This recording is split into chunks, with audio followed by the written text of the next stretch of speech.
Friends, welcome to step up IAS. 11 June के discussion में आपका बहुत बहुत स्वागत है। तो आइए डिस्कशन की शुरुआत हमेशा की तरह कोटेशन से करते हैं। आज का कोटेशन एम के गांधी यानी मोहनदास करमचंद गांधी का है और इन्होंने कहा है, non cooperation with evil is as much a duty as is cooperation with good. मतलब समझ में आ गया होगा, जो एविल हैं, बुरे लोग हैं या बुराई है, किसी भी बुराई का साथ ना देना, उसको कोऑपरेट ना करना हमारी उतनी ही बड़ी ड्यूटी है जितना कि अच्छाई का साथ देना, अच्छाई को कोऑपरेट करना है। ठीक है, तो ये बहुत इंपॉर्टेंट कोटेशन आपके सिलेबस में कई जगह से एसोसिएट होता है, जहाँ पर आप इस कोटेशन का यूज़ कर सकते हैं। और आज के बदलते समय में जिस तरीके से चीज़ें बदल रही हैं, वहाँ पर आप ऐसे कोटेशन को ऐसे वगैरह में यूज़ कर सकते हैं। डिपेंड करता है ऐसे का टॉपिक क्या है। तो प्लीज़ जो कोटेशंस आते हैं उस पर फोकस करते हुए एक जगह पर लिखते चलें, खास करके वो लोग जो यूपीएससी के स्टूडेंट हैं और इस बार एग्ज़ाम देने वाले हैं, क्योंकि अक्टूबर के बाद समय कम मिलने वाला है मेंस के लिए। जनवरी में मेंस है 4 अक्टूबर के बाद। तो इसके लिए अभी से जो तैयारी होनी चाहिए वो बहुत ही बैलेंस्ड होनी चाहिए। इस समय में आपको ना तो पूरा मेंस पर फोकस करना है और ना ही पूरा प्रीलिम्स पर फोकस करना है। दोनों में आपको टाइम देना है। जिनके प्रीलिम्स में जिनको डर है कि वो कट ऑफ वगैरह क्लियर नहीं कर पाते हैं टेस्ट के दौरान, उनको अभी थोड़ा प्रैक्टिस पर फोकस करना चाहिए। उनको अपने ऊपर फोकस करना है कि अभी चूँकि आप प्रीलिम्स के मोड में थे, इतने दिनों से आप तैयारी कर रहे थे, तो आप उसको ही आगे थोड़ा कंटिन्यू करें और अपने प्रैक्टिस को कंटिन्यू रखिए जब तक कि आपका कट ऑफ टेस्ट पेपर्स में क्लियर नहीं होता या एक सेटिस्फैक्ट्री आपको रिजल्ट नहीं मिलता। तो बहुत ज़रूरी है, क्योंकि प्रीलिम्स भी अल्टीमेटली एक टफ एग्ज़ाम आजकल हो गया है। लेकिन हाँ, मेंस के लिए कोऑपरेशन बहुत ज़रूरी है, मेंस के लिए अटेंशन बहुत ज़रूरी है। और जैसा कि हम हमेशा डिस्कस कर रहे हैं यहाँ पर, आंसर राइटिंग एक ऐसी चीज़ है जो आपकी नैया को इस पार से उस पार लेके जा सकता है ना। आइए स्टार्ट करते हैं डिस्कशन को। और सबसे पहले जानते हैं आज के डिस्कशन का इम्पॉर्टेंट पॉइंट। कोटेशन हम डिस्कस कर चुके हैं और इसके बाद हम डिस्कस करने वाले हैं कि कौन कौन से आर्टिकल पर हमारी बात होनी है। उससे जुड़े हुए इम्पॉर्टेंट पॉइंट्स विल डिस्कस, जो आपके बेस को मजबूत बनाएगा और आपको ऐसे कोई बहाने नहीं देगा आंसर राइटिंग ना करने के। ठीक है, तो आज हम बात करने वाले हैं एक्सप्लेन्ड पेज पर बहुत अच्छे अच्छे आर्टिकल हैं। उसमें एक तो इंडिया चाइना का इशू डिस्कस करते हुए वहाँ के लोकेशंस को, लद्दाख में जो इम्पोर्टेंट लोकेशंस हैं, जो इम्पोर्टेंट कंस्ट्रक्शंस अभी हुए हैं, उसका जिक्र है, उसकी हम बात करेंगे। और वहीं एक्सप्लेन पेज पर ही एक और आर्टिकल है जेनेटिकली मॉडिफाइड क्रॉप को लेकर के। Will discuss that article. जो मेन पेज पर रहता है उसमें हमने मनरेगा का एक आर्टिकल डिस्कस किया है। यहीं पर एक इन्फॉर्मेशन आपको दे दूँ कि आज जब आप न्यूज़पेपर में जाएंगे तो बहुत ही बायस से व्यूज़ हैं, वो आपके काम की बहुत ज़्यादा नहीं हैं। बाकी जो आर्टिकल्स हैं, एक आर्टिकल जो बहुत बड़ा सा है और उस पे आप उसको ऐसे वगैरह में यूज़ कर सकते हैं। ऐसे के लिए इसको पढ़िएगा ज़रूर। जो एक बड़ा आर्टिकल है एडिटोरियल के पेज पर फ्लॉइड से संबंधित, उसको आपको एक बार पढ़ना है कि कैसा लैंग्वेज उसमें लिखा हुआ है, किस तरीके से वो पूरे आर्टिकल को लेकर के गए हैं शुरू से अंत तक। तो वो आपके ऐसे राइटिंग में आपको हेल्प करेगा टू अंडरस्टैंड कि कैसे लिखा जाता है। ठीक है, और उसके बाद क्वेश्चंस दिए गए हैं आंसर राइटिंग के लिए। हमेशा की तरह ऑब्जेक्टिव क्वेश्चन होगा और उसके बाद प्रीवियस डे के क्वेश्चन को हम लोग चेक करेंगे किसका सही है किसका गलत है। तो आपको अंत तक बने रहना है अपने फ़ायदे के लिए, प्लीज़। ठीक है, तो आज देखिए कौन कौन सा पॉइंट है जो हमें मिलने वाला है डिस्कशन के दौरान। डीबीओ क्या होता है फुल फॉर्म? चलिए, जब आप न्यूज़ में जाएंगे तब हम इसके बारे में डिटेल में जानेंगे। बहुत सारे इंपॉर्टेंट लोकेशंस जो लद्दाख में, will discuss that. Genetically modified crop से संबंधित बहुत इंपॉर्टेंट बातें। अगर हम जो अप्रूव्ड क्रॉप नहीं है जेनेटिकली मॉडिफाइड में, उनको उगाते हैं तो क्या पनिशमेंट हो सकता है, कौन कौन से लेजिस्लेशन है इसके लिए, जीटी कॉटन क्या है और इसको अप्रूवल मिला है या नहीं, डीएमएच 11 क्या है, मनरेगा को रिवीजन कर लेंगे। जो जिनको नहीं मालूम है उनका एक बार उन नई चीज़ों को जान लेंगे मनरेगा से संबंधित। पूनम अवलोकन क्या है? बहुत इंपॉर्टेंट न्यूज़ है आज के न्यूज़पेपर में, पूनम अवलोकन, इसको जानेंगे हम लोग न्यूज़ के माध्यम से। और लायन सेंसस एंड यूएससीआईआरएफ, तो ये हम लोग न्यूज़ डिस्कस करेंगे आज के न्यूज़पेपर का। ठीक है, तो आज का आर्टिकल देख लेते हैं, the strategic road to DBO. ठीक है, दूसरा है जीएमसी से संबंधित और तीसरा है मनरेगा से संबंधित, कमिंग बैक टू मनरेगा। और कुछ इंपॉर्टेंट डाटा एंड फैक्ट्स है। बहुत ही सिंपल तरीके से आर्टिकल को लिखा गया है, हालांकि अगेंस्ट गवर्नमेंट है नो डाउट, बट क्रिटिसिज्म है समहाउ, और वहाँ पे सुझाव भी दिए गए हैं, इसलिए ये आर्टिकल फ़ायदेमंद हो सकता है हमारे लिए। बहुत इंपॉर्टेंट पॉइंट्स यहाँ से मिल सकते हैं। तो आंसर राइटिंग के लिए क्वेश्चंस देख लेते हैं आज कि कौन कौन सा क्वेश्चन है जिसको आपको ट्राई करना है। जो लोग ये कमेंट कर रहे हैं कि वो आंसर लिख रहे हैं, लिटरली उनका कमेंट देख के बहुत अच्छा फील हो रहा है कि एटलीस्ट जो एक छोटा सा एफर्ट था मेरा वो कहीं ना कहीं सक्सेस हो रहा है, कि आप लोग आंसर लिखना शुरू कर चुके हैं। और यकीन मानिए आपका इसमें बहुत बड़ा फ़ायदा है। ये आपको बात अभी नहीं, जब आप प्रीलिम्स का एग्ज़ाम दे के आएंगे और आपको लगेगा कि आपका प्रीलिम्स पॉजिटिव है, तब आपको एहसास होगा कि आपने कितनी बड़ी चीज़ को बहुत पहले शुरू कर दिया था।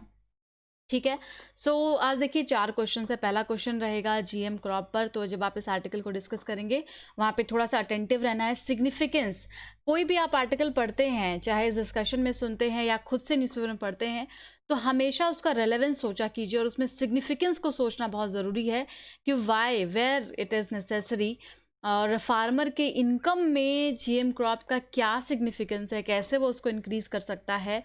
तो कई सारे एंगल आपको मालूम होंगे, और हमेशा इस हंटिंग में रहिए न्यूज़पेपर पढ़ते वक्त कि आपको क्या एक्स्ट्रा पॉइंट वहाँ से मिल रहा है। फाइन, दूसरा सवाल भी जीएम क्रॉप को लेकर के ही है। तीसरा सवाल डीएसडीबीओ, आइए आपका सस्पेंस अब यहाँ पे ओपन करते हैं। दौलत बेग ऑलडे, आपने नाम सुना होगा, और डीएसडीबीओ का फुल फॉर्म है Darbuk Shyok Daulat Beg Oldi. All weather road connectivity ये बनाई गई है, और इसी के का क्या सिग्निफिकेंस है इंडिया के स्ट्रेटजिक पॉइंट ऑफ व्यू से जब इंडिया को देखते हैं। और ओवरऑल अभी जो बॉर्डर डिस्प्यूट अभी हो रहा है चाइना इंडिया के बीच में, क्या ये इसका एक बड़ा कारण है। तो इसी एंगल से हम आर्टिकल को डिस्कस करेंगे और फिर आपको इसका आंसर राइटिंग करना है। साथ में जब कंस्ट्रक्शन एक्टिविटी होती है या डेवलपमेंट होता है बॉर्डर एरियाज़ में, तो उसका क्या क्या फ़ायदा हमारे ऑफिसर्स को और हमारे गवर्नमेंट को मिलता है, क्या क्या फ़ायदा वहाँ पर रहने वाले लोगों को मिलता है, ये सारी चीज़ें आपको सोचनी है। फोर्थ क्वेश्चन आपसे पूछा गया है मनरेगा के ऊपर, और critically evaluate the step taken by the government to strengthen rural employment through मनरेगा एंड सजेस्ट मेजर्स। ठीक है, तो एग्जैक्टली यही हम आर्टिकल में डिस्कस करने वाले हैं। क्या स्ट्रेंथ है, क्या अभी गवर्नमेंट प्रोवाइड कर रही है और गवर्नमेंट को क्या करना चाहिए। फाइन, हिंदी मीडियम में भी क्वेश्चंस दिए गए हैं, हिंदी मीडियम के छात्र भी लिखिए क्वेश्चंस को, और यहाँ पे डिस्कशन ऑब्वियसली हिंदी में है, तो आप अपने शब्दों में चीज़ों को अच्छे से लिख सकते हैं, it's not a big deal. और अब ऑब्जेक्टिव क्वेश्चन का टॉपिक जान लेते हैं। जीएम क्रॉप्स का है पहला क्वेश्चन आपका, फिर उसी से संबंधित दूसरा क्वेश्चन भी है जहाँ पे एग्जैक्टली प्री स्पेसिफिक फैक्ट्स रहेंगे, और फिर उसका तीसरा क्वेश्चन है दौलत बेग ओल्डी से संबंधित, चौथा क्वेश्चन है लद्दाख यूनियन टेरिटरी, और पांचवा सवाल होगा मनरेगा से संबंधित। ठीक है, तो आई होप प्रीवियस डे के क्वेश्चन आप लोगों ने देखे होंगे और उसका आंसर भी किया होगा। बहुत सारे लोग आंसर करते हैं, नो डाउट आप कितना शॉर्ट फॉर्म में करते हैं, बट आप आंसर इतनी मेहनत से जाके कमेंट में लिखते हैं, it is a very good effort. और अगर सॉल्व नहीं किया है तो प्लीज़ कल का क्वेश्चन ज़रूर सॉल्व कर लीजिएगा। तो एक छोटी जानकारी कोचिंग के बारे में है, इसको लेते हैं फिर हम आगे डिस्कशन पर चलेंगे। जो नए लोग हैं उनको बता दें that step up IAS institute is in Mukherjee Nagar Delhi. यहाँ पे 2 तरीके का कोर्स होता है, एक क्लासरूम संबंधित और एक पर्सनल गाइडेंस से संबंधित। पर्सनल गाइडेंस एक बहुत ही यूनिक प्रोग्राम है, हालांकि अब ये यूनिक नहीं रह गया, अब ऑलमोस्ट हर जगह पर आपको ये वर्ड सुनाई देता है, लेकिन यहाँ का जो कॉन्सेप्ट है वो थोड़ा सा डिफरेंट है। एक कोच होते हैं, मेंटर होते हैं जो आपकी मदद करते हैं, और उसके लिए प्रॉपर एक प्लान होता है। आपका जो हर प्रिपरेशन का तरीका है उसको एनालिसिस किया जाता है और आपके पर्सनालिटी के अकॉर्डिंगली गाइडेंस प्रोवाइड की जाती है। Try to understand whether you are in Delhi और you are at your own place, जहाँ पे भी आप तैयारी कर रहे हैं, आप कोचिंग कर चुके हैं या आप कोचिंग नहीं कर चुके हैं, किसी भी जानकारी के लिए आप कांटेक्ट कर सकते हैं 8750069419 पर। एग्जैक्ट जो भी प्रॉब्लम है वहाँ पर डिस्कस करें आप, आपका फ़ायदा मिलेगा आपको, और जो भी बातें वहाँ से पता चल जाएंगी। तो आइए अब डिस्कशन को शुरू करते हैं, और हम सबसे पहले आज डिस्कस करने वाले हैं एक्सप्लेन्ड पेज को, जिसमें हम बात करेंगे दौलत बेग ओल्डी रोड के बारे में और इसकी वजह से क्या कुछ प्रॉब्लम वहाँ पर अराइज हुई है। जीएस पेपर 3 में आ जाएगा, ये इंटरनल सिक्योरिटी है आपके जीएस पेपर 3 में। किसको किसको याद है जीएस पेपर 3 का पूरा सिलेबस? तो जिसको याद है उनको पता होगा इंटरनल सिक्योरिटी में ये टॉपिक एग्जैक्टली लिखा हुआ है, बॉर्डर एरिया का मैनेजमेंट एंड चैलेंजेस, वहाँ से एसोसिएट करेंगे। बैकग्राउंडर डिस्कस करना बहुत ज़रूरी है इस आर्टिकल को जानने के लिए कि आखिर ये जो फैक्ट आगे यूज़ होने वाले हैं ये सब क्या हैं। तो सबसे पहले हम डीबीओ की ही जानकारी ले लेते हैं। दौलत बेग ओल्डे, ये इसको आप शॉर्ट फॉर्म में डीबीओ के नाम से याद रख सकते हैं। अभी ये करंट न्यूज़ में है और एग्ज़ाम में बिल्कुल आ सकता है। ये करंट मिलिट्री बेस भी है, ठीक है, वहाँ पर मिलिट्री बेस है जो कि लोकेटेड कहाँ है, लद्दाख में है। और ये ऐसा नहीं है कि आज, ये एंसेंट समय से ही इसको काफ़ी इम्पोर्टेंस दिया गया है। इसका नाम भी आप देख सकते हैं, दौलत बेग, और ये कैसे पड़ा ये जान लीजिए। सुल्तान सैयद खान के नाम पर, जिनको कि दौलत बेग कहा जाता था, उनके नाम पर इस एरिया का नाम रखा गया है, जो यहीं पर जिनकी डेथ हो गई थी जब वो इन्वेड करके लौट रहे थे लद्दाख और कश्मीर को, तब ये घटना हुई थी। और उसके बाद इस जगह का नाम दौलत बेग ओल्डी जगह इस जगह को बोला जाता है। चिपचाप रिवर यहीं से बहती है, फ्लो होती है, तो ये रिवर आपको याद रखना है। देखिए एग्जाम में प्रीलिम्स में क्या होता है कई बार, अब आपने ये सुना अभी चिपचाप रिवर, अब आपको सुना हुआ सा है, लेकिन जब एग्जाम में आएगा तो हम कंफ्यूज हो जाते हैं, क्योंकि वहाँ पे ऑप्शंस में डिपेंड करता है। ऑप्शन में लद्दाख हो सकता है, ऑप्शन में कश्मीर हो सकता है, क्योंकि अभी दोनों को अलग अलग यूनियन टेरिटरी बना दिया गया है। ऑप्शन में अरुणाचल प्रदेश हो सकता है। तो आपको कुछ स्ट्रेटेजिक लोकेशन तो याद आएगा, लेकिन ये क्लियर नहीं हो पाएगा कि कौन सा लोकेशन। इसीलिए इन लोकेशन को देख लेना चाहिए मैप में, इसको अपनी कॉपी में नोट करके स्टार मार्क कर लेना चाहिए कि अगर हम रिवीजन करें तो इस पर हमारा ध्यान ज़रूर जाए। वर्ल्ड का हाईएस्ट एयर स्ट्रिप है दौलत बेग ओल्डे, और बहुत इंपॉर्टेंट लोकेशन है स्ट्रेटेजिकली। लोकेशन का एग्जैक्ट की लोकेशन ये है कहाँ पे, अभी तो खैर हम इमेज में देखेंगे, लेकिन आप थ्योरेटिकली जान लीजिए, क्योंकि स्टेटमेंट में कई बार थ्रीज के टर्म में पूछा जाता है और आपको आइडेंटिफाई करना पड़ता है कि ये जगह कौन सी है। Eastern most point of Karakoram range, ध्यान दीजिए, ईस्टर्न मोस्ट पॉइंट कहाँ का, काराकोरम रेंज का, in the cold desert region and north of India, far north में पड़ता है ये इंडिया के, and south of the Chinese border, 9 kilometre north west of Aksai Chin line actual control, जो लाइन ऑफ एक्चुअल कंट्रोल है LAC, उसके 9 kilometre वहाँ से नॉर्थ वेस्ट के रीजन में है ये दौलत बेग ओल्डे। तो अब देखिए कितना इंपॉर्टेंट लोकेशन है इंडिया चाइना के बीच में ये, और एग्जैक्टली आपसे इस तरीके से पूछा जाएगा, वहाँ पे आपको 2-3 ऑप्शन दिए जाएंगे और यू विल बी कंफ्यूज्ड। तो इसलिए इसको याद रखना है। और अभी एक बार इसका लोकेशन भी देख लेते हैं। ये देखिए आप इसका ये लोकेशन, अगर आप पूरे जो सेंटेंस अभी हमने यूज़ किया तो वो इसी एरिया को दर्शाता है, ठीक है। तो यहाँ पर ये वाला हिस्सा पाक ऑक्यूपाइड है, ये वाला चाइना ऑक्यूपाइड है, और यहाँ पर इंडिया की एक्टिविटीज़ अभी चलती है। और ये जो एक्चुअल मैप है हमारे भारत का वो इस तरीके का है, तो ये भी आपको देखना है। दौलत बेग इस वाले हिस्से में यहाँ पर है, श्योक रिवर भी है यहाँ, और लेह दारबुक, ये लोकेशन ध्यान में रखना है। आइए कुछ और फैक्ट इसी से जुड़ा हुआ डिस्कस कर लें। डीएसडीबीओ की बात कर लेते हैं। 2001 में इंडियन गवर्नमेंट ने अनाउंस किया कि भाई यहाँ पे कंस्ट्रक्शन एक्टिविटी को इनिशिएट किया जाएगा और यहाँ पर कनेक्टिविटी को इंश्योर किया जाएगा, क्योंकि जब ऑल वेदर रोड कनेक्टिविटी नहीं होती है तो बहुत परेशानी हो जाती है। और 255 किलोमीटर का ये प्रोजेक्ट अनाउंस किया गया, दारबुक श्योक डीबीओ रोड, ठीक है। Runs at elevation between the 4000 to 5000 metre, ये इतना इस एलिवेशन पर है। And the travel time is 6 hour, 6 घंटे यहाँ पर जाने में लगते हैं। एंड क्लाइमेट कैसा है, क्लाइमेट भी ध्यान रख लीजिए एक बार, -55 में यहाँ का टेम्परेचर रहता है। आपको मालूम ही है फार नॉर्दर्न एरिया में रीजन बहुत बहुत कोल्ड होता है, और इतना ईजी टू लिव उस एरिया में नहीं होता है। जो हमारे आर्मी ऑफिसर्स होते हैं, एयरफोर्स ऑफिसर्स वहाँ पर जाते हैं, ये बहुत बड़ी बात है। We should definitely salute those people. And वहाँ पे कोई कम्युनिकेशन का डायरेक्ट सोर्स नहीं होता, सैटेलाइट फ़ोन्स का इस्तेमाल किया जाता है, जिसके माध्यम से लोग बात कर पाते हैं। कई बार आपने सुना होगा लोगों को बहुत नीचे आना पड़ता है बात करने के लिए, और वो शायद एक हफ्ते या एक महीने में एक बार अपने घर पर बात कर पाते हैं। तो जो पूरा एरिया है ये स्ट्रेटेजिकली और हर पॉइंट ऑफ व्यू से बहुत इंपॉर्टेंट है। लोकेशन आपने देख लिया।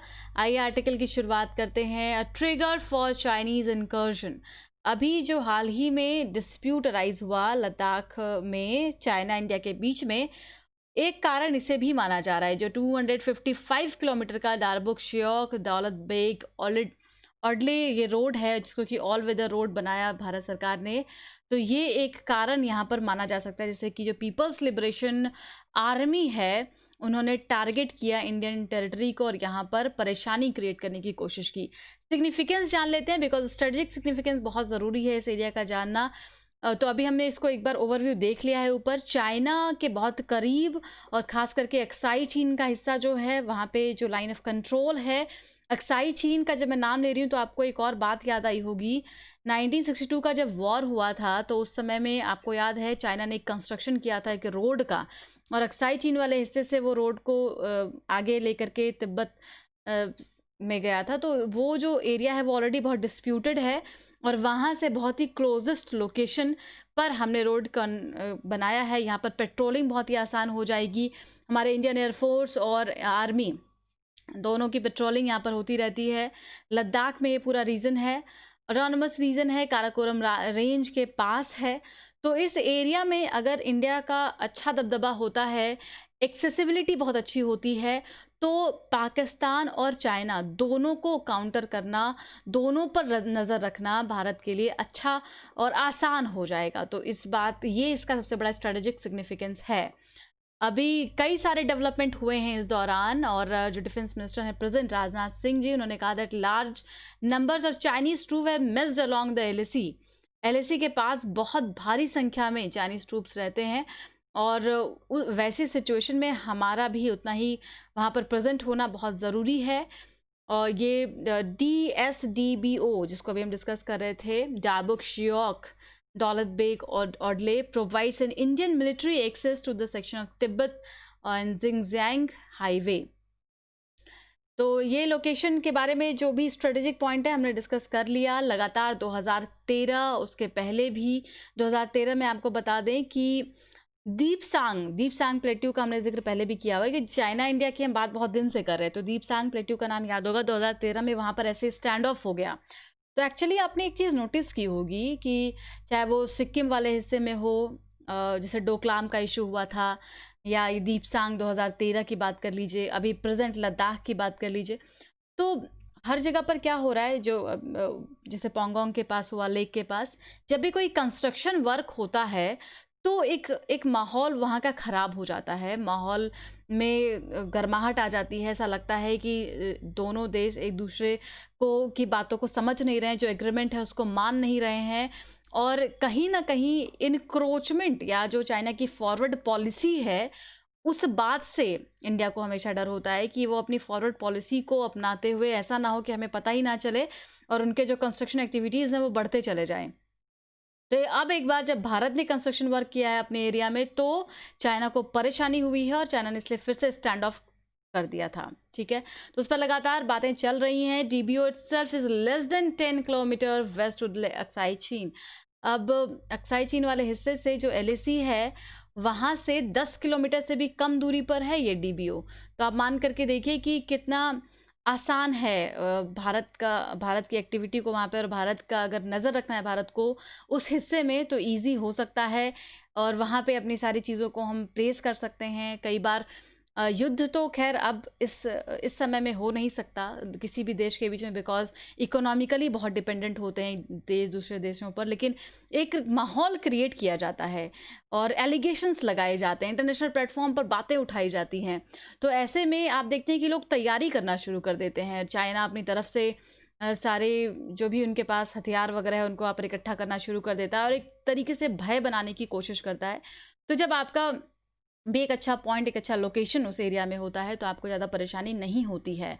DSDBO एंड CPEC क्या ताल्लुकात है? चाइना पाकिस्तान इकोनॉमिक कॉरिडोर, याद है आपको, यही चाइना पाकिस्तान इकोनॉमिक कॉरिडोर है जिससे कि चाइना ने खुल के भारत का विरोध किया और भारत की सॉवरेनिटी पर सवाल उठाया, और इस वजह से भारत को आज इतनी ज़्यादा परेशानी है चाइना से, बिकॉज ये जो चाइना पाकिस्तान इकोनॉमिक कॉरिडोर बनाया जा रहा है ये भारत के उस हिस्से से होते हुए गुजरता है, और जो पाकिस्तान ऑक्यूपाइड कश्मीर है वहाँ पर चाइना इसके कंस्ट्रक्शन को शुरू कर रहा है, और जिसकी वजह से भारत नाराज़ है और लगातार ऑब्जेक्ट कर रहा है, और इसलिए भारत CPEC का या चाइना के किसी भी प्रोजेक्ट का, बेल्ट एंड रोड इनिशिएटिव का हिस्सा नहीं है।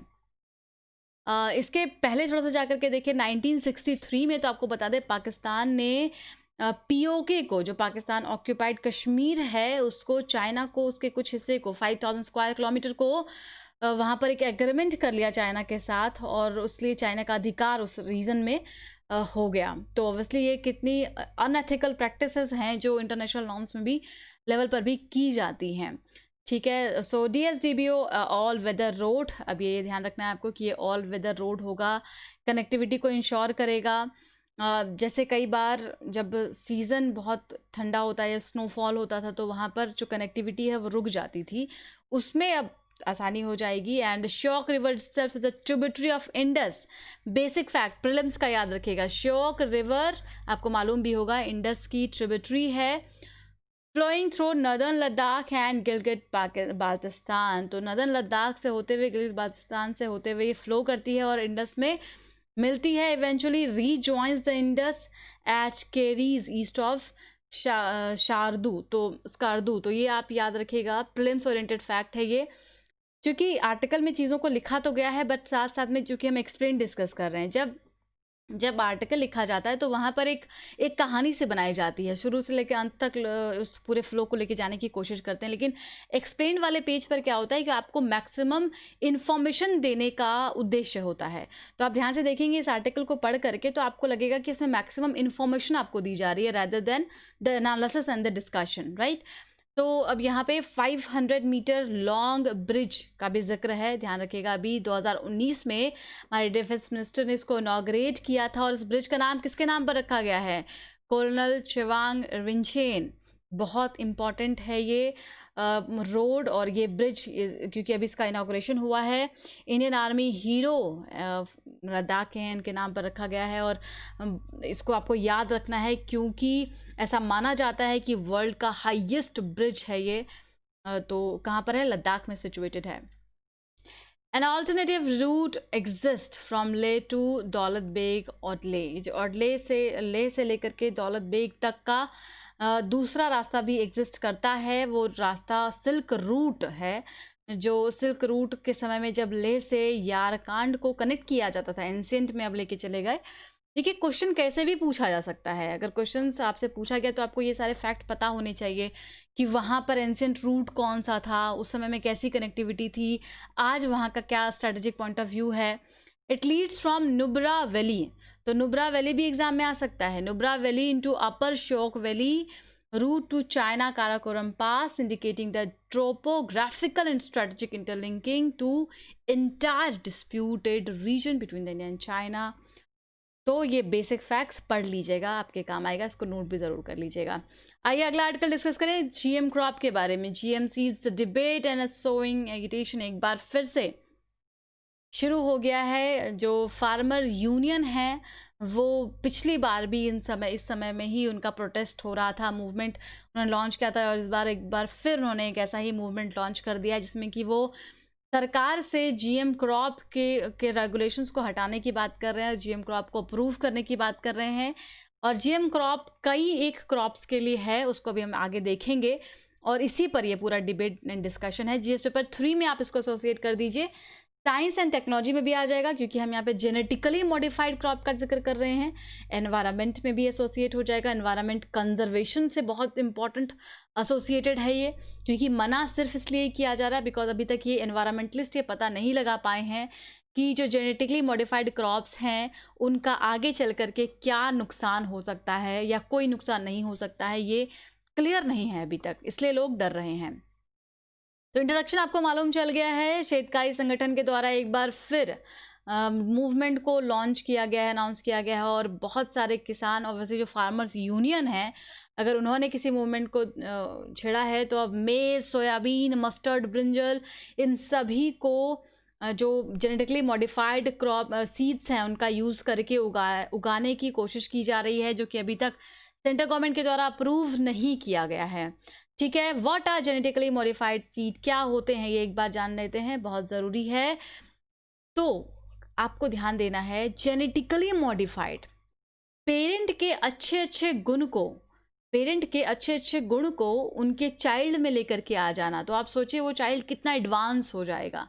तो बस सेम चीज़ है जेनेटिकली मॉडिफाइड क्रॉप के साथ भी। यहाँ पर जो प्लांट होते हैं, जो पेरेंट प्लांट होते हैं, उनमें ब्रीडिंग के दौरान जो बेस्ट चीज़ें होती हैं उनको एक साथ लिया जाता है, जेनेटिकली मॉडिफाइड कर दिया जाता है, साथ में और जेनेटिक इंजीनियरिंग के माध्यम से और चीज़ों को उसमें इंक्लूड कर दिया जाता है, जैसे कि कई एलियन जीन्स को, जो जीन उस प्लांट में मौजूद नहीं है, उसको बाहर से लिया जाता है। तो बाहर से कौन कौन सा सोर्स है, यहाँ पे प्रीलिम्स में क्वेश्चन बन सकता है। प्लांट उसका सोर्स हो सकता है एलियन जीन का, एनिमल हो सकते हैं, सॉइल बैक्टीरियम हो सकते हैं, और यहाँ से एलियन जीन को लेकर के उस प्लांट में या उस क्रॉप में मॉडिफाई कर दिया जाता है जेनेटिक इंजीनियरिंग के थ्रू, और फिर वो जो फसल होती है वो वन ऑफ द बेस्ट फसल होती है। ठीक है, अब इसका फ़ायदा क्या क्या होता है, जैसे कॉटन की बात करते हैं तो कॉटन में क्या यूज़ किया गया था, पिंक बॉलवॉर्म जो होते हैं, पेस्ट होता है एक तरीके का, उसको उसको मारने के लिए जो बीटी कॉटन है उसमें जेनेटिकली मॉडिफाइड उसको किया गया, और इस इंजीनियरिंग टूल के माध्यम से सॉइल बैक्टीरियम बैसिलस थुरिनजेनेसिस, याद रखिएगा बीटी का ये शॉर्ट फॉर्म है। ठीक है, आप एक बार वहाँ पॉइंट में जीटी कॉटन हो गया तो बीटी कॉटन आपको कर लेना है, बैसिलस थुरिनजेनेसिस, और बीटी कॉटन का फुल फॉर्म है ये, और इसमें पिंक बॉलवॉर्म्स को मारने के जो तरीके हैं उसमें क्रॉप में सेल्फ डेवलप कर दिए गए, जिससे कि क्या होगा, फसल का नुकसान नहीं होगा। फसल का नुकसान नहीं होगा तो फ़ायदा किसका होगा, किसानों का होगा। तो कॉटन में अभी तक किसानों को बहुत ज़्यादा फ़ायदा हुआ है, नो डाउट, लेकिन इसमें भी कई सारी वेराइटीज़ हैं जिसको कि अभी तक अप्रूव नहीं किया गया है। Fine, so BT brinjal gene allow the plant to resist attack of fruit and shoot borer. तो अब ये जो ब्रिंजल है, बैंगन है, उसमें भी आप देखते हैं कीड़े लग जाते हैं। अक्सर लोग बैंगन को क्यों नहीं खरीदते हैं, क्योंकि उसमें बाहर से तो बिल्कुल वो अच्छा दिख रहा होता है, बट जब आप उसको काटते हैं तो उसमें से कीड़े कई बार निकलते हैं और फसलें ख़राब हो जाती हैं इस तरीके से, फार्मर्स की बहुत ज़्यादा। इस प्रॉब्लम से निजात पाने के लिए जेनेटिकली मॉडिफाइड इसको भी किया गया और इसको रजिस्ट बनाया गया किसी भी तरीके के अटैक से, पेस्ट अटैक से, लेकिन इसको अप्रूवल नहीं मिला है। क्यों? क्योंकि ये खाने वाली चीज़ है। DMH11 का नाम सुना होगा आपने। अब DMH11 बहुत इंपॉर्टेंट है, याद रखिएगा। मस्टर्ड की वैरायटी को जेनेटिकली मॉडिफाइड किया गया दिल्ली यूनिवर्सिटी के ही द्वारा, दीपक पेंटल साहब थे तब वहाँ पर, और साउथ कैंपस जो है दिल्ली यूनिवर्सिटी की, उनके कुछ कॉलेजेस ने मिल करके इसको बनाया था DMH11 को, मस्टर्ड को, लेकिन इसको भी अप्रूवल नहीं मिला। ठीक है, तो इन सबको अप्रूवल नहीं मिला, इसके पीछे कारण ये है कि ये खाने वाली चीज़ें हैं। बाहर वेस्टर्न वर्ल्ड में क्या चल रहा है, वेस्टर्न वर्ल्ड में मेज़, कैनोला, सोयाबीन्स, इन सभी को लोग भरपूर मात्रा में उगा रहे हैं, जेनेटिक मॉडिफाइड क्रॉप्स का इस्तेमाल कर रहे हैं, क्योंकि वहाँ पर कोई रोक टोक अभी इसके लिए ज़्यादा नहीं है। लीगल पोजीशन क्या है, भारत की बात करते हैं। लीगल पोजीशन अगर देखें तो GEAC, याद रखिएगा, जेनेटिक इंजीनियरिंग अप्रेजल कमिटी, याद कीजिए, जेनेटिक इंजीनियरिंग अप्रेजल कमिटी एक अपेक्स बॉडी है जो इसके पूरे GM क्रॉप को कमर्शियल उसको अलाउ करना है कि नहीं करना है, उसकी पूरी जिम्मेदारी GEAC के पास ही है। 2002 में पहली बार BT कॉटन को अलाउ किया गया था। ठीक है, 95% of country cotton area since then come under the BT cotton, और अभी ज़्यादातर लोग BT कॉटन को ही इस्तेमाल कर रहे हैं और उसी को उगाया जा रहा है, क्योंकि ये फ़ायदेमंद है किसानों के लिए। और अगर अनअप्रूव्ड GM क्रॉप को लोग ग्रो करते हैं तो उनको जेल में डाला जा सकता है 5 साल के लिए, 1 लाख तक का जुर्माना लगाया जा सकता है। अंडर वॉट एक्ट, ज़रूर याद रखिएगा, एनवायरमेंटल प्रोटेक्शन एक्ट 1989। आपको कंफ्यूज किया जा सकता है यहाँ पर एक्ट में, तो याद रखिएगा एनवायरमेंट एक्ट के तहत उसमें उनको चार्ज किया जाता है अनअप्रूव्ड क्रॉप को उगाने में। Why farmers rooting for GM crops, तो आपको अब तक मतलब समझ में आ गया होगा। हरियाणा में, महाराष्ट्र में भारी संख्या में लोग BT कॉटन का इस्तेमाल करना चाहते हैं, या जो अदर जेनेटिकली मॉडिफाइड क्रॉप्स हैं उनका इस्तेमाल करना चाहते हैं, ब्रिंजल, मस्टर्ड को उगाना चाहते हैं, क्योंकि फार्मर का इसमें बहुत फ़ायदा होता है, उनको नुकसान नहीं होता। और कई सारे डाटा भी ये बताते हैं कि 4 to 4.5 करोड़ पैकेट्स का यूज़ किया गया है ऐसे कॉटन सीड्स का जेनेटिकली मॉडिफाइड, जिनको कि अभी अप्रूवल नहीं मिला है। तो खास करके हरियाणा, राजस्थान, महाराष्ट्र, इन सब जगह पर ज़्यादा इसका इस्तेमाल हो रहा है। Haryana reported farmer growing BT brinjal, पर फार्मर जो है वो BT ब्रिंजल को भी उगा रहे हैं, ये भी रिपोर्ट किया गया है। महाराष्ट्र में शेतकारी संगठन महाराष्ट्र की है जो मूवमेंट लॉन्च की थी, जिसने लास्ट ईयर, आपको याद होगा, जून में काफ़ी बड़ा मूवमेंट था ये, और more than 1000 farmer डिफाइड the government and showed HTBT cotton. तो HTBT कॉटन को उन्होंने अपने यहाँ पे उगाया था महाराष्ट्र में, और एक तरीके से कानून को उन्होंने तोड़ा था वहाँ पर, और ये उनका मूवमेंट का तरीका था। इस बार फिर से वैसा ही कुछ क्रिएट करने की कोशिश की जा रही है। एनवायरमेंटलिस्ट अभी काफ़ी डरते हैं, उनको नहीं पता कि क्या इसका नुकसान हो सकता है, कितना हार्मफुल ये ह्यूमन बीइंग के लिए हो सकता है। What is the movement about? तो मूवमेंट का मतलब आपको पता चल ही गया है कि मूवमेंट किस लिए है। लोग अपने अधिकार के लिए लड़ रहे हैं, लेकिन यहाँ पर अब फाइट हो रहा है इकोनॉमी और एनवायरमेंट के बीच में, और कहीं ना कहीं ह्यूमन काइंड का लाइफ जो है वो भी थ्रेट में आगे चल करके आ सकता है। लेकिन जो फार्मर हैं उनका कहना है कि बाकी जगह पर तो इसको उगाया जा रहा है, तो यहाँ इंडिया में भी इसको अलाउ किया जाना चाहिए। तो अब लोग इसके लिए सरकार से डिमांड कर रहे हैं। अगला आर्टिकल मनरेगा पर है, आइए इसको डिस्कस करें। जीएस पेपर 2 में एसोसिएट करेंगे गवर्नमेंट पॉलिसीज एंड इंटरवेंशन से। ठीक है, बैकग्राउंड डिस्कस कर लेते हैं मनरेगा के बारे में। इसको पहले भी हमने डिस्कस किया है, जिनको नहीं मालूम वो आज जान लीजिए। मनरेगा का बेसिक फैक्ट, कहाँ से आया, कैसे इसकी शुरुआत हुई। तो national rural employment guarantee, NREGA के नाम से ये था पहले, याद है आपको। इसको पास किया गया था 2005 में।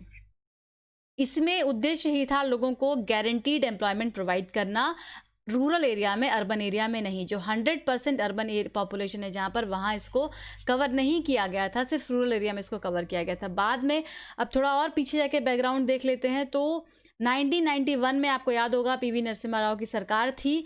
उन्होंने इस बात को उठाया कि लोगों के पास रूरल इंडिया में खास करके जब उनका अभी फसल का समय नहीं होता है, जब वो खाली बैठे हुए होते हैं, उस समय में उनके पास एम्प्लॉयमेंट होना चाहिए। इससे क्या होगा, डेवलपमेंट हो जाएगा उस एरिया का, एम्प्लॉयमेंट जनरेशन हो जाएगा, लोगों के पास इनकम बढ़ेगी और फूड सिक्योरिटी भी इससे इन्हांस होगी। तो ये उद्देश्य को रखते हुए एम्प्लॉयमेंट एश्योरेंस स्कीम को उन्होंने लॉन्च किया था अपनी सरकार में, और फिर बाद में उसको ही इवॉल्व करते करते मनरेगा प्रोग्राम में कन्वर्ट कर दिया गया, जब इसमें फूड वर्क प्रोग्राम को इंक्लूड कर दिया गया।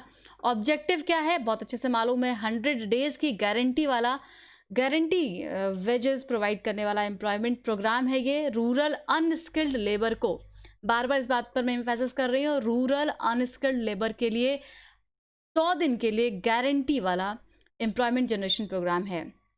ठीक है, तो ये इसका इंपॉर्टेंट पॉइंट है। डिक्रीज माइग्रेशन को भी ये डिक्रीज करता है, लोग रूरल एरिया से अर्बन एरिया में ना जाएं, उसको भी रोकता है, और इकोनॉमिक सिक्योरिटी प्रोवाइड करता है। हाल ही में बहुत सारे डेवलपमेंट मनरेगा के अंतर्गत हुए हैं। डायरेक्ट बेनिफिट ट्रांसफर्स को इसमें लाया गया है, पैसे बढ़ाए गए हैं। टोटल अभी बात चल रही है कि 100 दिन से ज़्यादा भी कर दिया जाएगा पेंडेमिक को देखते हुए गारंटी एम्प्लॉयमेंट को। अब आइए मेन आर्टिकल पर चलते हैं। आर्टिकल इस तरीके से है कि आर्टिकल जो लिख रहे हैं व्यक्ति वो अपोजिशन के हैं, तृणमूल कांग्रेस से बिलोंग करते हैं, तो जाहिर तौर पर क्रिटिसाइज करेंगे गवर्नमेंट को। और शुरुआत इन्होंने ऐसे ही की है कि सरकार पहले जिस मनरेगा को नकार रही थी, आज वो उसके इम्पोर्टेंस को समझ रही है। ठीक है, सो वर्ल्ड का लार्जेस्ट सोशल वेलफेयर प्रोग्राम है मनरेगा, अकॉर्डिंग टू राइटर। लेकिन इसको पार्लियामेंट में सरकार, प्राइम मिनिस्टर साहब ने एक बार डिगिंग होल्स की तरह कहा था, और ये बताया था कि इससे ज़्यादा फ़ायदा लोगों तक नहीं होता है। लेकिन आज वो इसके इम्पोर्टेंस को रियलाइज़ कर रहे हैं कि वर्ल्ड का लार्जेस्ट सोशल वेलफेयर प्रोग्राम है ये, जिसमें कि 120 मिलियन बेनिफिशरीज शामिल हैं। Employment figure at 45-year high and the added economic destruction caused by the novel coronavirus। आज जब कोरोना वायरस की वजह से इतना बड़ा डिस्ट्रक्शन हो गया है, तो हालांकि राइटर इसको मनरेगा में माइग्रेंट वर्कर को ये गेस्ट वर्कर का नाम दे रहे हैं। ठीक है, तो अच्छा है, अच्छा लैंग्वेज यूज़ कर रहे हैं। गेस्ट वर्कर ये कहते हैं माइग्रेंट वर्कर को, कि अब जब सारे लोग अपने घर में वापस आ रहे हैं तो उनको काम प्रोवाइड करना पड़ेगा।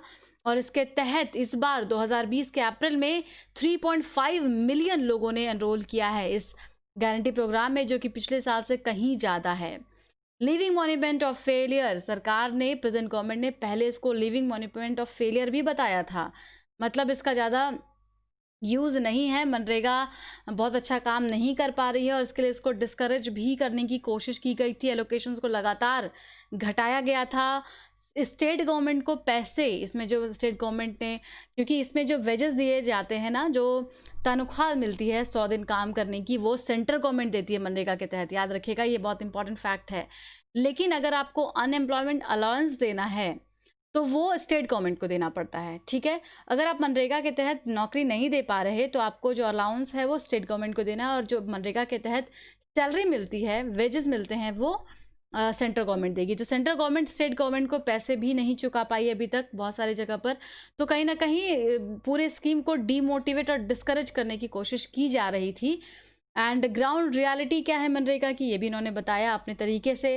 3 एग्जाम्पल ये देते हैं कि कैसे मनरेगा का जो उद्देश्य था वो पूरा जो क्लेम किया जाता है वो ग्राउंड लेवल पर पूरा नहीं हो पाता।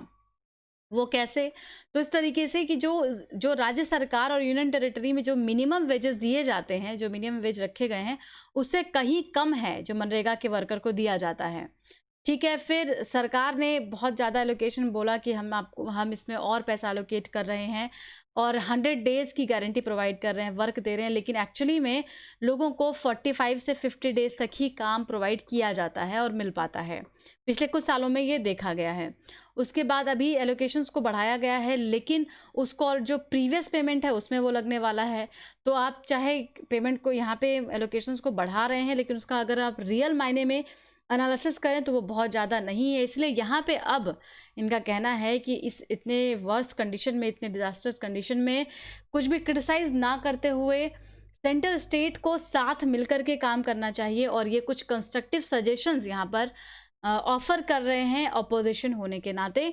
4 फोल्ड पाथ बताते हैं, ये 4 फोल्ड पाथ जो बीजेपी गवर्नमेंट या प्रेजेंट गवर्नमेंट को यूज़ करना चाहिए, अडॉप्ट करना चाहिए। पहला तो है register worker receives the full 100 days work. ठीक है, जो रजिस्टर्ड वर्कर हैं उनको 100 दिन का पूरा देना चाहिए काम, जो अभी तक उनको नहीं मिल पा रहा है, और खास करके इस क्राइसिस के बाद। दूसरा इनका कहना, wages need to be further revised and linked to the rural consumer price index. तो उनको जो वेजेस दिए जाते हैं वो जितने वो मतलब उनको ज़रूरत है उतना देना चाहिए। जैसे कुछ एक्सपर्ट कमेटी ने सजेस्ट किया था कि 375 रुपीज़ पर डे के हिसाब से दिया जाना चाहिए, तो यहाँ तक उनको वेज लाने की ज़रूरत है। एंड तीसरा बताया कि all wages need to be cleared within 15 days. और जो ये जमा करके रखते हैं या पैसे उनको नहीं देते हैं, ये ना करके उनको 15 दिन के अंदर उनका सारा पैसा क्लियर करना चाहिए, क्योंकि तभी तो आपका उद्देश्य पूरा होगा। जब आप पैसे उनके हाथ में जाएंगे, जो वर्कर हैं, तभी तो वो उसको खर्च करेंगे और उनके पास इनकम आएगी, उनको फूड सिक्योरिटी मिल पाएगी और आपकी इकोनॉमी में इसका इनडायरेक्ट इम्पैक्ट होगा। और चौथा है अनएम्प्लॉयमेंट अलाउंसेस। अब अगर आप लोगों को काम नहीं दे पा रहे तो 15 दिन के भीतर उनको अनएम्प्लॉयमेंट अलाउंस भी प्रोवाइड करना होगा। ये 4 फोल्ड पाथ है जिसको कि सरकार अडॉप्ट कर सकती है। कंक्लूजन में बहुत अच्छा कंक्लूजन दिया गया है कि गांधी जी ने पॉवर्टी को क्या कहा है। उन्होंने कहा है कि poverty is the worst form of violence. तो आज जो स्थिति है, आप यकीन कीजिए, अभी उतनी बुरी नहीं है जितनी आगे खराब हो सकती है। अगर स्थिति ऐसी ही रही, लोगों को काम नहीं मिला, पेंडेमिक बढ़ता चला गया, तो वो दिन दूर नहीं जब लोग भूख की वजह से सड़क पर उतर जाएंगे। तो इसीलिए इस बात को समझना होगा स्टेट गवर्नमेंट को, सेंट्रल गवर्नमेंट को, बिना पॉलिटिक्स को ध्यान में रखे हुए, चाहे वो किसी भी जगह की सरकार है, उनको वहाँ के लोगों के बारे में सोचना होगा। उनकी जो बेसिक नीड्स हैं उनको पूरा करना होगा, बिकॉज रिप्रेजेंटेटिव का यही सबसे पहला काम होता है। अभी कोई आईआर और जितनी भी सारी चीज़ें हैं वो सब अपनी जगह पर हैं, बट जो मेन कंसर्न है to protect the people, to protect the citizen, वो अपने इस पेंडेमिक से, इस समय में उनके लिए हेल्थ सिक्योरिटी प्रोवाइड करना, और दूसरा उनके लिए फूड सिक्योरिटी प्रोवाइड करना, ये दोनों सरकार का उद्देश्य है। और इतनी सारी बातें लिखी नहीं गई हैं, बट इतने सारे आर्टिकल जो अभी तक हमने डिस्कस किए, वहाँ से कंक्लूजन कुछ इसी तरीके से हमें लिखना है अपने क्वेश्चन का। ठीक है, अब न्यूज़ देख लीजिए। एक न्यूज़ आई है कि कुछ वीज़ा को कैंसिल कर दिया गया, और वो जो लोग थे वो यूएस CIRF के थे, वो यहाँ पर आना चाहते थे। इसका फुल फॉर्म है United state commission on international religious freedom. ध्यान दीजिएगा, ये जो ऑर्गेनाइजेशन है ये रिपोर्ट निकालती है एक। ठीक है, रिपोर्ट कौन सा है इसको हम आगे जिक्र करेंगे फैक्ट में। उस रिपोर्ट को और एनालिसिस करने के लिए ये इंडिया आना चाहते थे, इनकी कुछ टीम, लेकिन अभी इनको यहाँ आने से मना कर दिया गया, वीज़ा वगैरह नहीं अलाउ किया जा रहा है। इसके पीछे कई एक कारण हैं जिसको इस पूरे न्यूज़ में बताया गया है। इंटरनेशनल रिलीजियस फ्रीडम रिपोर्ट, याद रखिएगा, US CIRF के द्वारा ही रिलीज़ किया जाता है। इंडिया में बताया गया था, अभी 2019 की जो रिपोर्ट आई थी कि बहुत वायलेंस बढ़ गया है, मॉब लिंचिंग वगैरह बहुत होती है, रिलीजियस कन्वर्जन बहुत ज़्यादा हो रहा है। तो अपने हिसाब से ये लोग डाटा वगैरह निकालते हैं और रिपोर्ट प्रोवाइड करते हैं। बट आपको याद रखना है कि इंटरनेशनल रिलीजियस फ्रीडम रिपोर्ट कौन पब्लिश करता है। अगला न्यूज़ बहुत इंपॉर्टेंट है, ये एक्सप्लेन पेज पर ही नीचे था, आप इसको पढ़ लेंगे एक बार, और यहाँ आपको दिख नहीं रहा हो तो आपको मैं समझा देती हूँ कि क्या है इस पूरे रिपोर्ट में। होना था लायन सेंसस, लेकिन उसको कैंसिल कर दिया गया because of the pandemic. New York में एक न्यूयॉर्क में एक ज़ू है, वहाँ पर ऐसे ही बहुत सारे लोग जब गए बाहर से, तो वहाँ के एक टाइगर्स को ये कोरोना वायरस इन्फेक्ट हो गया था। इस वजह से गुजरात में ऐसे किसी भी सर्वे करने से मना कर दिया गया, लेकिन अदर मेथड्स का यूज़ किया गया। ठीक है, उसका नाम है पूनम अवलोकन। यहीं पर ये पॉइंट है, पूनम अवलोकन, याद रखिएगा। और ये प्रीलिम्स में क्वेश्चन बन सकता है कि ये क्या है, क्योंकि ये इस बार बहुत अलग तरीके से डाटा आपको पेश किया गया है, बहुत अलग सिचुएशन है। तो इसमें बताया गया है कि जो टोटल नंबर ऑफ लायन है, जो एशियाटिक लायन का पॉपुलेशन है, वो बढ़ा है गुजरात में प्रीवियस ईयर के कंपैरिजन में। 523 से ये 674 तक पहुंच चुका है लायन सेंसस के अकॉर्डिंगली। और इसमें कई सारे टेक्निक्स का यूज़ किया गया है, but one of the most जो इम्पॉर्टेंट है, आपको याद रखना है, वो है ऑब्जर्वेशन एक्सरसाइज कॉल्ड पूनम अवलोकन। पूर्णिमा को पूनम यहाँ पर कहा जाता है, और उस समय में कई सारे जगहों पर इनको ट्रेस किया जाता है, लाइन को चेक किया जाता है, वाटर बॉडीज़ वगैरह का सहारा लिया जाता है। उसमें जो लोग 24 घंटे वहाँ पर काम करते हैं, कभी कभी उनकी ड्यूटी होती है, जैसे पूर्णिमा वाले दिन ही, तो उस समय में नंबर्स को पता किया जाता है, काउंट किया जाता है, और इस तरीके से उनका जो पूरा रीज़न है, जैसे कुछ लोगों को वहाँ पर लगाया गया था लॉकडाउन को इम्प्लीमेंट करने के लिए, तो उनका भी यूज़ किया गया। साथ में जो गवर्नमेंट है, उन्होंने कई सारी एनजीओज़, फॉरेस्ट डिपार्टमेंट ने एनजीओ, सिविल सोसाइटीज़ वगैरह को, वाइल्ड लाइफ जो और डिपार्टमेंट्स हैं उनको बुलाया, ताकि वो लोग ट्रांसपेरेंसी के साथ डाटा को कलेक्ट कर पाएँ और वहाँ पे कोई भी एम्बिग्यूटी ना रहने पाए। तो इस वजह से ये न्यूज़ में है अभी। और पहला सेंसस कब हुआ था, देखिए, पहला सेंसस हुआ था 1936 में, नवाब ऑफ जूनागढ़ के द्वारा ये कंडक्ट करवाया गया था। फिर 1965 से लगातार ये होता चला आ रहा है, फॉरेस्ट डिपार्टमेंट ये सेंसस कर रही है, लायन सेंसस। एशियाटिक लायन के बारे में बेसिक फैक्ट आज ज़रूर पढ़ लीजिएगा, इनके ऊपर खतरा बहुत ज़्यादा मंडरा रहा था पहले से ही। 2010 में डाटा सामने आया तो उसमें भी इनकी संख्या में ये बढ़ी थी, लेकिन उसके बाद 12 लायंस जो है वो उनकी डेथ हो गई थी बिकॉज ऑफ द फ्लड। 2015 में आपको याद होगा सीडीवी, कैनाइन डिस्टेम्पर वायरस की वजह से 2018 में बहुत सारे लायन इन्फेक्ट हो गए थे। बेबियोसिस ऐसी बीमारी उनको पकड़ गई थी, जिसकी वजह से कुछ लायन वगैरह की डेथ हो गई, डजन ऑफ लायन की डेथ हो गई थी, 2 डजन। तो ये काफ़ी इंपॉर्टेंट रहे हैं और हमेशा से न्यूज़ में रहते हैं। एशियाटिक लायन बहुत ही क्यूट और बहुत ही अच्छे दिखते हैं, इनके बारे में आप थोड़ा पढ़ लीजिएगा। और आंसर राइटिंग का क्वेश्चन आपके सामने है। Now you will be able to write. कोशिश कीजिए, कोशिश करते रहिए, आपकी हार कभी नहीं होगी। और ऑब्जेक्टिव क्वेश्चन देख लेते हैं। जीएम क्रॉप पर 3 स्टेटमेंट गिवन है, ध्यान से पढ़ना है। The gene can be either from the animal और प्लांट। तो ये सब स्टेटमेंट हमने एग्जैक्टली डिस्कस किया था आर्टिकल में, इसका आंसर बताइएगा। दूसरा सवाल भी इससे संबंधित है, बताना है अप्रूव्ड कौन सा इंडिया में। बार बार आपको कहा गया है कौन से क्रॉप को अप्रूवल मिला है, किसको नहीं मिला है। फिर आपसे क्वेश्चन है डीबीओ पर, ये भी आपको बता दिया गया है। इट इज़ अ क्रॉप, ये देखिए यहाँ पे एक थोड़ी सी गड़बड़ी है, इसको मैं ठीक कर दूँ। ये वाला क्वेश्चन आपको नहीं सॉल्व करना है, ठीक है, ये वाला क्वेश्चन यहाँ पे सॉल्व नहीं करना है बिकॉज ये रिपीटेड क्वेश्चन है, तो ये आप कैंसिल कर देंगे। फोर्थ क्वेश्चन देख लेते हैं। तो आज टोटल 4 क्वेश्चन होंगे इन शॉर्ट। लद्दाख यूटी पर है, कौन कौन, ये लद्दाख यूटी में कौन कौन सिचुएटेड है, ये आपको बताना है। और 5वां सवाल मनरेगा पर है, इसमें कहीं कोई परेशानी नहीं है, इसका आंसर बताइएगा, करेक्ट बताना है कमेंट बॉक्स में, ठीक है। तो 4 सवाल आज टोटल हैं, एक कैंसिल हो गया, इसमें से रिपीटेड है वो। और अब प्रीवियस डे का आंसर देख लेते हैं फटाफट। उत्तराखंड में कौन कौन सा पास है, चलिए फटाफट बताइए। ये लोकेशन में कौन कौन सा है जो उत्तराखंड में है। लिपू लेक पास, नीति पास और काला पानी एरिया, तीनों ही है, सी इसका आंसर हो जाएगा। ट्रीटी ऑफ सगौली आपको बताया था किस में साइन हुआ था, नेपाल में और ईस्ट इंडिया कंपनी में, राइट, तो ये गलत हो जाएगा। और यहाँ पे दूसरा वाला सवाल भी गलत है, क्योंकि ये उसके पहले 1816 ईस्वी में ये ट्रीटी हुई थी। और अगला सवाल था अर्बन एरिया पर, थोड़ा सब्जेक्टिव क्वेश्चन था ये, यहाँ पे सारी प्रॉब्लम एसोसिएटेड हैं, तो सी इसका आंसर हो जाएगा। और फिर अगला सवाल था कि ऑनलाइन एजुकेशन में क्या-क्या समस्याएँ आ सकती हैं, तो इसके लिए हमने डिस्कस किया था आर्टिकल को। दोनों स्टेटमेंट यहाँ पर करेक्ट हैं। एक तो लोगों का सोशल नेचर है इंडिविजुअल्स का पढ़ाने का, दूसरा वुमेन को टेक्नोलॉजी की प्रॉब्लम आ सकती है, एक्सेस नहीं मिल सकता है, इसलिए डिजिटल प्रॉब्लम एजुकेशन लेने में प्रॉब्लम हो सकती है उनको। 74th कॉन्स्टिट्यूशन अमेंडमेंट से क्वेश्चन पूछा गया था आपसे, ये कहाँ से एसोसिएटेड है? अर्बन एरिया से। आप लोगों ने इसका आंसर भी दिया था, तो थैंक यू सो मच। आप लोगों को आंसर आप लोग करते हैं, जो आपसे पूछा जाता है इसका मतलब आप लोग ध्यान से सुनते भी हैं। तो आज के लिए इतना ही, thank you so much. Subscribe कर दें अभी अगर नहीं किया है तो, बेल आइकन को ज़रूर प्रेस कीजिए।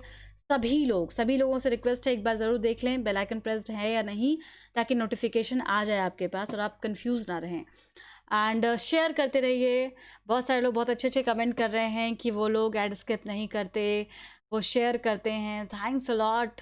मतलब I don't have word to explain, आप लोग इतना कुछ सोच रहे हैं हमारे लिए, and we will definitely give our best every day, so thank you.